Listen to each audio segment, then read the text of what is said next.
சிங்கம் ஹரிக்கு என்ன ஆச்சு? ஹீரோ ஒரு பக்கம் என்றால் இயக்குனர் ஒருபடி மேலதான் போல. தமிழ் சினிமாவை பொறுத்த வரைக்கும் இப்போ புதிய படத்தை விட ரீரிலீஸ் படத்துக்கு வரவேற்பு மக்கள் கிட்ட அதிகரிச்ச வண்ணம் தான் இருக்குது. திரையரங்கு உரிமையாளர்களும் ரீரிலீஸ் படத்தை வெளியிட ஆர்வம் காட்டுறாங்க.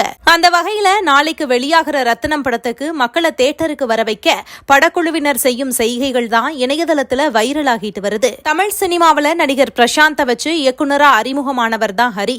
சாமி திரைப்படம் மிகப்பெரிய வெற்றியை பெற்ற நிலையில தொடர்ந்து ஆக்ஷன் படங்களை இயக்க ஆரம்பிச்சாரு. ஆக்ஷன் படங்களை இயக்குறதுல ரொம்பவே கை தேர்ந்தவர் தான் ஹரி. சிங்கம் படத்தை 3 பாகங்களா எடுத்து ஹிட் கொடுத்து தமிழ் சினிமாவையே திரும்பி பார்க்க வச்சாரு இயக்குனர் ஹரி. மீண்டும் நடிகர் விஷால் கூட கூட்டணி வச்சு விஷால், சமுத்திரகனி, பிரியா பவானி சங்கர் நடிப்புல உருவாகி இருக்கிற படம் தான் ரத்தினம். கடந்த சில மாதமாகவே வெளியான திரைப்படங்கள் பெருசா மக்களிடத்துல வசூல குவிக்காம இருந்ததால தியேட்டர் உரிமையாளர்கள் வாரணம் 1000, 3, மயக்கம் என்ன உள்ளிட்ட படங்களை வெளியிட்டு வசூல குவிச்சாங்க.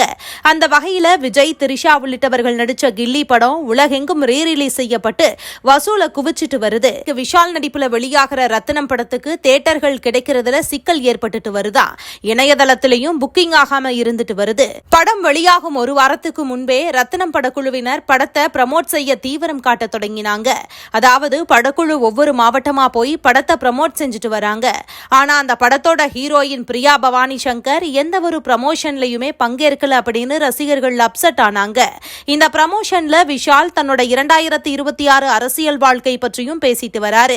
இந்த நிலையில இதுவரைக்கும் இயக்குனர்கள் யாருமே செய்யாத அளவுக்கு ஹரி ப்ரமோஷன்ல ஈடுபட்டிருக்காரு.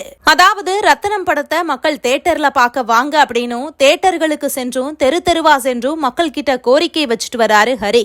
சமீபத்துல கூட பேட்டி கொடுத்த இயக்குனர் ஹரி கில்லி படத்தோட ரீரிலீஸுக்கு வந்த கூட்டம் கூட சென்னையில ஓட்டு போட வரல அப்படின்னு பேசியிருந்தாரு. இந்த நிலைமையில நாளைக்கு ரிலீஸ் ஆக இருக்கிற ஹரியோட ரத்தினம் படத்துக்கும் இந்த நிலை ஆகிருமா அப்படின்னு இந்த வாரம் விஷாலாவது தமிழ் சினிமாவை காப்பாற்றுவாரா அப்படிங்கறத பொறுத்திருந்துதான் பார்க்கணும்.